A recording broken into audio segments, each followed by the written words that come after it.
Hello pupils, welcome to the remaining part of the lesson Weathering the Storm in Ersama. So in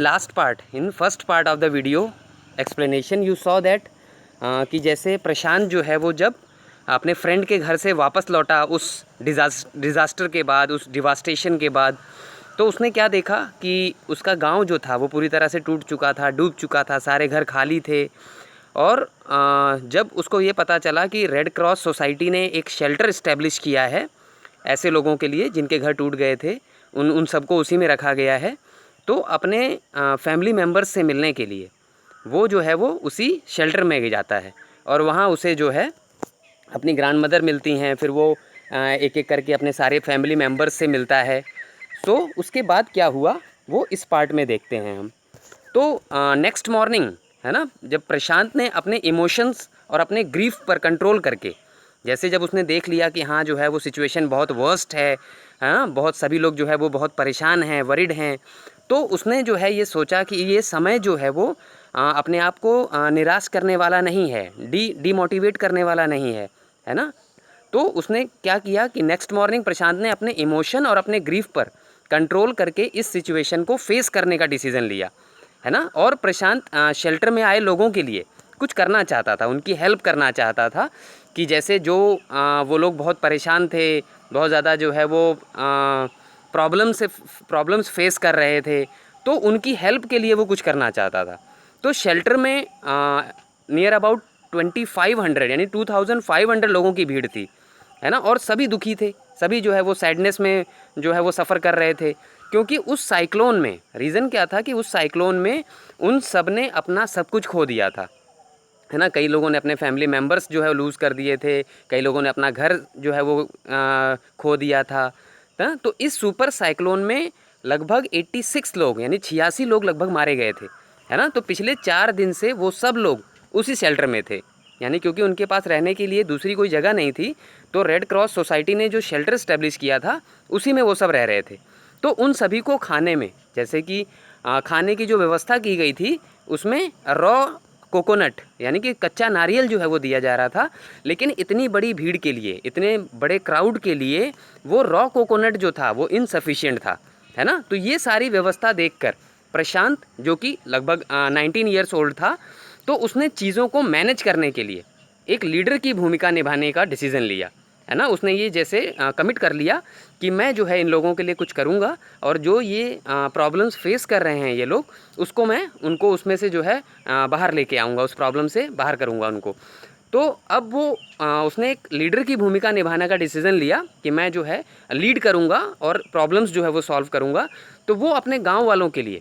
जैसे problem को solve करने के लिए कुछ ऐसे डिसीजंस लेना चाहता था, कुछ ऐसे जो है वो पॉलिसीज़ बनाना चाहता था कि जिससे वो सारी प्रॉब्लम्स जो हैं वो जितनी जल्दी हो सकें सॉल्व हो जाएं। तो प्रशांत ने सबसे पहले गांव वालों को कुछ ग्रुप्स में डिवाइड किया, है ना। कि जैसे उसका जो सबसे पहला स्टेप था वो ये था कि उसने गांव वालों को कुछ ग्रुप्स में डिवाइड किया, जिसमें एल्डर्स भी थे और यूथ भी। इसके बाद उन लोगों ने लोकल मर्चेंट को, यानी जो वहाँ का लोकल व्यापारी था जो जनरल आइटम्स वगैरह बेचा करता था, तो उसको फोर्स किया कि वो लोगों को फीड करने के लिए, यानी लोगों को भोजन प्रोवाइड कराने के लिए ग्रेन्स और राइस दे, है ना। तो जैसे जब उन्होंने वो फोर्स बनाया तो क्या हुआ कि एट लास्ट उन्हें अपने इस स्टेप में सक्सेस मिली, सफलता मिली, और वो सब बाढ़ के पानी में रास्ता बनाकर, है ना, उस क्राउड के लिए फूड की व्यवस्था करने में सफल रहे कि वहाँ से जो है वो जो लोकल मर्चेंट था उसके यहाँ से राइस वगैरह, ग्रेन्स वगैरह जो है वो बाढ़ के पानी के बीच से किसी तरह से मैनेज करके वो शेल्टर तक ले आए, है ना। तो फिर भूख से लोग इतने परेशान थे, लोगों को जैसे स्टारवेशन जो है इतनी ज़्यादा थी कि जैसे वो इस पर भी ध्यान नहीं दे रहे थे कि क्योंकि जैसे बाढ़ का पानी जो था वो कहीं ना कहीं हर तरफ था, तो जो मर्चेंट था उसके यहाँ रखे हुए जो राइस वगैरह थे वो भी रॉटिंग शुरू हो गई थी उनकी, है ना, सड़ना शुरू हो गए थे। लेकिन क्योंकि लोगों को इतनी भूख लगी थी तो इस पर ध्यान नहीं दे रहे थे कि चावल सड़े हुए थे, और भूखे होने की वजह से वो सड़े हुए और ख़राब चावल भी खाने को तैयार थे। तो टूटे हुए पेड़ों की टहनियों को, यानी कि जो पेड़ टूट गए थे उस बाढ़ में, उस साइक्लोन में, तो उनकी जो डालियाँ थी, ब्रांचेस जो थी, उनकी हेल्प से, है ना, आग जलाने के लिए जो है उनको यूज़ किया जा रहा था। कि जैसे जो टूटी हुई ब्रांचेस थी उनकी हेल्प से वो फायर जो है लिट की जाए और उस पर खाना पकाया जाए। लेकिन क्योंकि बारिश की वजह से सारे जो पेड़ थे वो गीले थे, है ना, तो उस पर जैसे आग जलाना बहुत मुश्किल काम था, है ना। तो किसी तरह से जैसे जब काफ़ी एफर्ट लगाया गया, काफ़ी प्रयास किया गया, तो क्या हुआ कि किसी तरह से आग जली, बट वो बहुत मध्यम, बहुत धीमी, है ना, स्लो फ्लेम जिसे कहा जाता है ना, कि बहुत थोड़ी आग थी, लेकिन किसी तरह फिर भी उस पर जो है वो चावल पकाया गया। तो जो लोग जिंदा बचे हुए थे, है ना, जो लोग उस साइक्लोन से जो है वो अभी सरवाइव कर रहे थे उस शेल्टर में, उन लोगों ने 4 दिन के बाद, यानी उनको 4 दिन के बाद जो है वो खाना खाने को मिला, है ना। तो खाने का अरेंजमेंट करने के बाद अब क्या हुआ कि जैसे जब उसने प्रशांत ने जो है वो खाने का अरेंजमेंट कर दिया सारे लोगों के लिए, तो उसके बाद ग्रुप का दूसरा जो टास्क था वो शेल्टर को क्लीन करना था। अब क्या था, क्योंकि शेल्टर जो है वो बहुत ही ज़्यादा जैसे डिस्टर्ब था, बहुत ही ज़्यादा गंदा था, तो उसको जो है वो क्लीन करना उनका, उस ग्रुप का जो ग्रुप बनाया था प्रशांत ने, उसका सेकंड टास्क था। तो उन लोगों ने गार्बेज रिमूव किया सबसे पहले, यानी जो शेल्टर में इधर उधर जो है कूड़ा करकट पड़ा हुआ था उसको रिमूव किया। फिर एक्सक्रेटरी जो वेस्टेज थे उसको क्लीन किया। फिर एक्सक्रेटरी वेस्टेज को क्लीन करने के बाद डेड बॉडीज़ को वहाँ से हटाया, जो सारी डेड बॉडीज़ वगैरह वहाँ पड़ी थी उनको हटाया। फिर एंड टेंडेड द इंजर्ड, है ना, उनको इंजर्ड को जो है वो टेंड किया। फिर सुपर साइक्लोन के 5th डे, यानी कि जब उस साइक्लोन का 5वां दिन आया, साइक्लोन के जाने के बाद या साइक्लोन थोड़ा साइलेंट होने के बाद जब 5वां दिन आया, तो एक मिलिट्री हेलीकॉप्टर जो है वो शेल्टर के ऊपर नज़र आया, है ना, कि वो विज़िट कर रहा होगा, और उसमें से फूड पार्सल्स गिराए गए। यानी कि जब मिलिट्री हेलीकॉप्टर वहाँ से गुजरा तो मिलिट्री वालों ने जो है उन शेल्टर में रहने वाले जो सरवाइव कर गए थे लोग, उन लोगों के लिए फूड पार्सल्स गिराए। वो हेलीकॉप्टर जैसे जब एक बार फूड पार्सल गिरा के चला गया तो दोबारा वापस नहीं लौटा, लेकिन शेल्टर में रह रहे लोगों को फूड की ज़रूरत थी। जैसे एक बार फूड देने से जैसे उनको वो मैनेज नहीं हो पाती उनकी जो नीड थी, है ना। तो इसलिए शेल्टर के यूथ ग्रुप ने क्या किया कि इस चीज़ को जो है उनके माइंड में लाने के लिए, उनको एक मैसेज सेंड करने के लिए उन्होंने क्या किया कि जो एम्प्टी यूटेंसिल्स थे, यानी फूड पार्सल्स के जो एम्प्टी यूटेंसिल्स थे उसको कलेक्ट किया, और बच्चों को, यानी जो छोटे छोटे बच्चे थे उस ग्रुप में, उस शेल्टर में, उनको सैंड पर लिटा कर, उनको सैंड पे लिटा दिया, और एम्प्टी जो यूटेंसिल्स थे वो उनको जो है उनके स्टमक पे रख दिया, है ना, जिससे वहाँ से गुजरने वाले, एक सिंबल के रूप में, कि जिससे वहाँ से गुजरने वाले हेलीकॉप्टर्स को ये मैसेज दिया जा सके कि उन लोगों को फूड की ज़रूरत है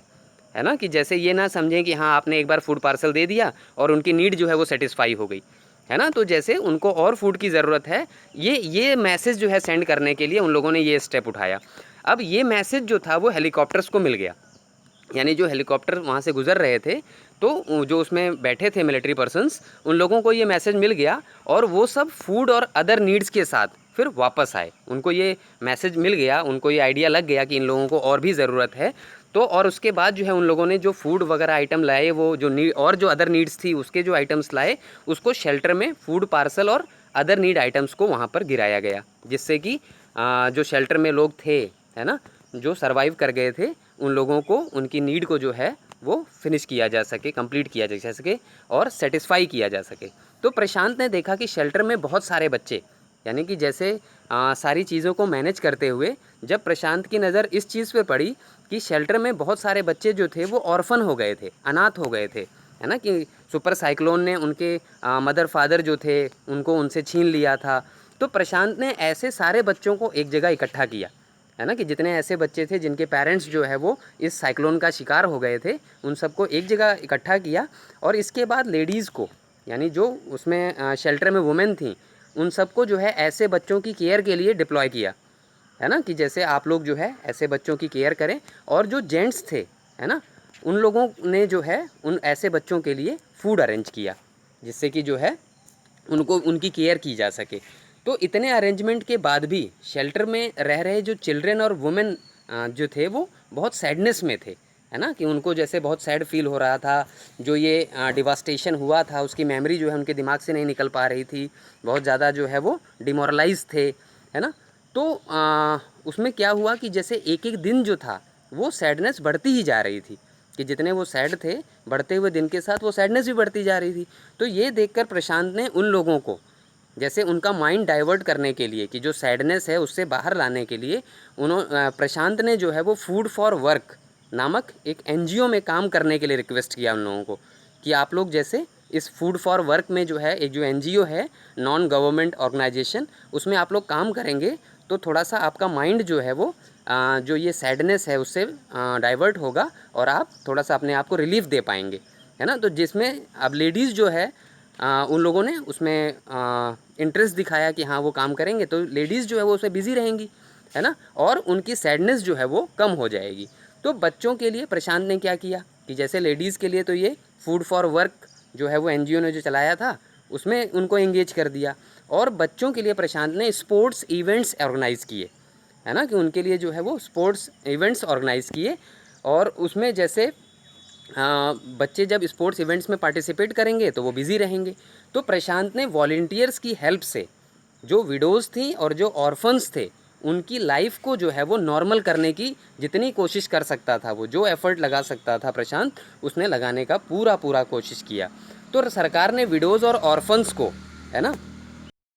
एक सेपरेट इंस्टीट्यूशन में रखने का जो है वो प्रपोज़ल दिया, कि जैसे जितनी विडोज़ हैं, जितने जो है वो ऑर्फन्स हैं, उन सबको एक सेपरेट इंस्टीट्यूशन में जो है वो रखा जाएगा, वहाँ पे उनके लिए अरेंजमेंट किया जाएगा। लेकिन प्रशांत ने ये प्रपोज़ल जो है वो रिजेक्ट करवा दिया, है ना, कि उसको ये समझ में नहीं आया कि जैसे सारे ऑर्फन, सारे विडोज़ जो है वो एक जगह पे रखे जाएंगे तो कहीं ना कहीं वो डिटैच हो जाएंगे अदर सोसाइटी से, है ना, और वो बेचारे जो है वो और ज़्यादा मायूस हो जाएंगे। तो उसने वो प्रपोज़ल जो है वो रिजेक्ट करवा दिया, और प्रशांत को लगा कि ये सेपरेट इंस्टीट्यूशंस जो थे वो ना ऑर्फन चिल्ड्रन के लिए बेनिफिशियल थे और ना ही विडोज़ के लिए। तो सारे वॉलंटियर्स जो थे वो ऑर्फन चिल्ड्रन और विडोज़ को फॉस्टर फैमिलीज़ में सेटल करना चाहते थे, है ना, कि जिससे उनकी केयर हो सके, उन्हें लव और सिक्योरिटी मिल सके, है ना, कि एकदम जो है वो सोल एनवायरनमेंट में ना रहें, है ना, सोल मेजॉरिटी में ना रहें, कि ये सारी विडोज़ का ही जो है वो एक प्लेस है, ये सारे ऑर्फन्स की ही एक प्लेस है। तो वो उनकी जो लाइफ थी वो थोड़ा सा जैसे एकदम डल हो जाती, इसलिए जो है प्रशांत ने ये प्रपोज़ल रिजेक्ट करवा दिया। तो सुपर साइक्लोन के डिवास्टेशन के 6 मंथ्स के बाद, जब वो 6 मंथ्स का टाइम जो है वो पास हो गया, तो Prashant has come out of the grief of losing his mother,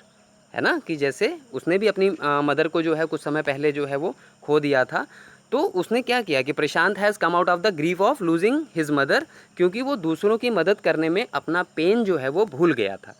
है ना, कि उसको जैसे दूसरों की मदद करते करते जो उसका अपना दुख था वो धीरे धीरे हल्का हो गया था। तो सारी विडोज़ और ऑर्फन्स जो थे वो अपने दुख के समय में प्रशांत से उम्मीद लगाए उसकी तरफ देख रहे थे कि हाँ ये जो है हमारी हेल्प कर सकता है ना, कि जिससे कि प्रशांत ने खुद को उदासी से जो है ना बाहर निकाल लिया था। क्या हुआ था कि जैसे जो वो भी परेशान था अपनी मदर को खोने को लेकर, तो उसने जो है अपने आप को उस दूसरों की मदद करने से जो है, जैसे जिसकी मदद करने से लोगों की, उसको थोड़ा सा एक रिलीफ मिला था, है ना। तो उससे क्या हुआ कि उसने अपने आप को उदासी से बाहर निकाला और अपने साथ साथ दूसरों के चेहरे पर भी मुस्कान लाने का प्रयास किया, है ना, कि जैसे वो खुद तो दुख से बाहर निकला ही, दूसरों को भी, यानी जो अदर सर्वाइवर्स थे उस साइक्लोन से, तो उनको भी जो है वो दुख से बाहर लाने का प्रयास किया, और उनके लिए भी जो है वो ये कोशिश की कि उनके चेहरे पर भी मुस्कान आ सके। So this was all about the explanation of weathering the storm in Ersama by Harsh Mander. I hope you all are clear with it. So thank you.